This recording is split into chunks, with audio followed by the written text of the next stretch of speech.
in South Africa, and having been privileged to have been able to see, to love, and to appreciate the small personal collection of African art, which Mike and I are really very happy to share with you. So look here to the left. We've tried to organize things a little bit chronologically. The first small items there are loin cloths worn by the children. They're called chabis. When a baby is born, a small string of beads is often placed around the waist. They don't believe in clothes the way we do. They ran around without their clothes and their beads, sometimes a loincloth.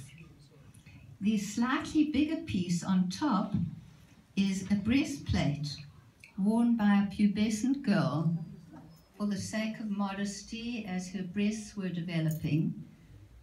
On the side wall there, that's a breastplate. And now we get to those five-paneled aprons or skirts. Incidentally, the Ndebele call those 5 fingers calves, and we call them wedding aprons. They are beaded on animal skin, sometimes goat, sometimes cowhide, and you'll see a couple there with little appendages on the side, and that means that she is a second wife.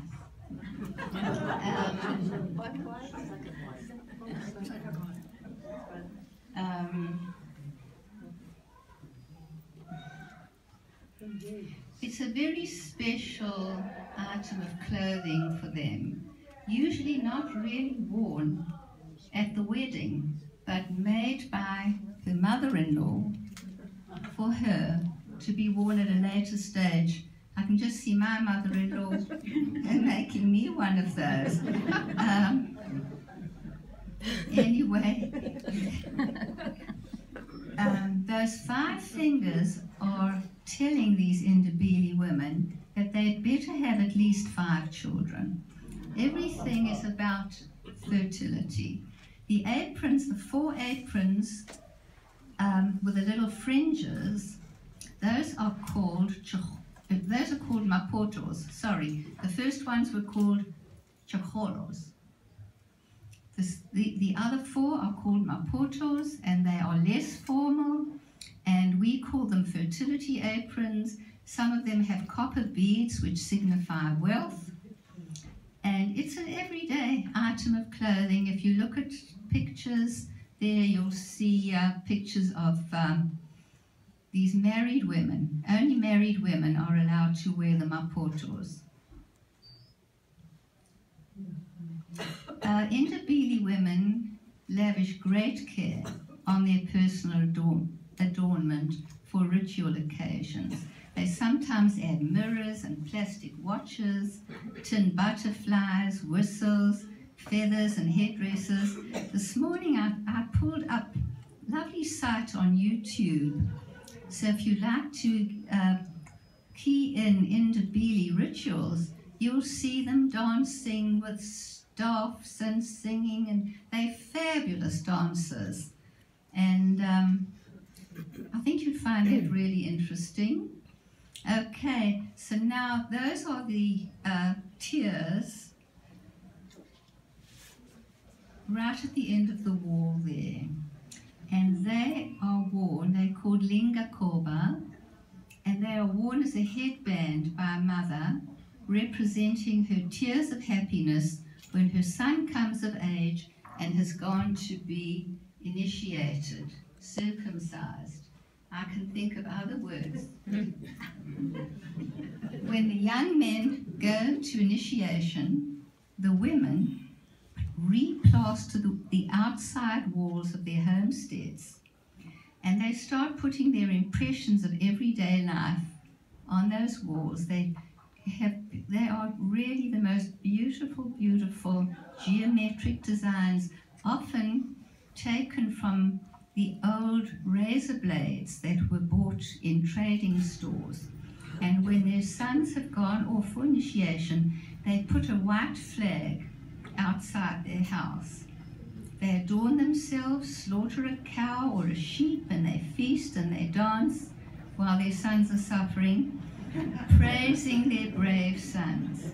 My sister recently sent me an email from a friend who commented sadly on an article he just read in the newspaper, saying that the secret rite of passage costs far too many lives, and many boys die unnecessarily. Some who don't die suffer horribly. No wonder that South Africa is the first place in the world to successfully do a penis transplant.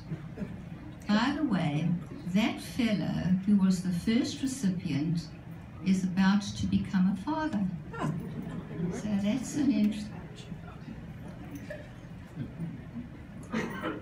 At the back of those tiers, there's a round beaded item. It's called a cholwani, and it's a beaded ring worn by young girls around the neck.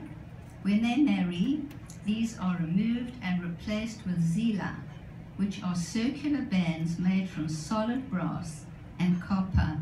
The removal of these often causes muscle collapse, which is a big problem there.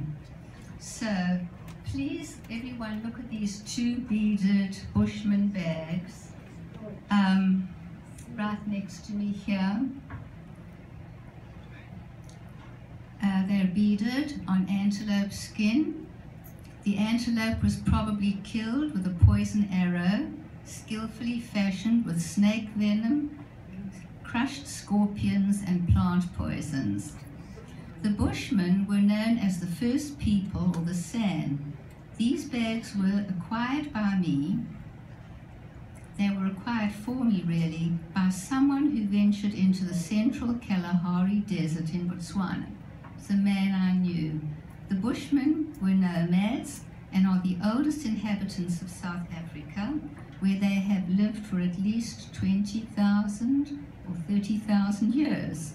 They are called the Khoikhoi. They also speak the click language. Genetic evidence suggests that they are the oldest peoples in the world.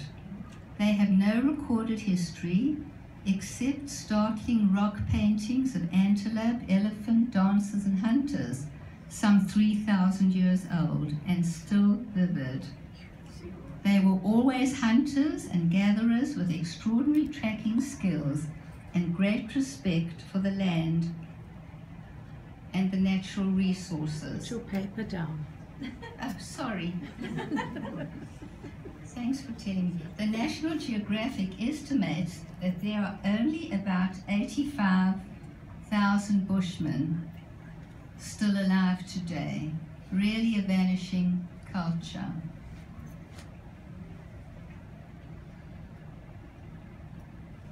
From the 1950s through the 1990s, the Bushmen switched to farming due to government-mandated modernization programs. And Bushmen are actually one of the 14 known ancestral population clusters from which all modern humans descend. That is some stuff I looked up, so I'm not going to debate that with anybody. To my right here are Shangaan tapestries. That is a different tribe. Those are Ndebele, these are Bushmen, and those are Shangaan.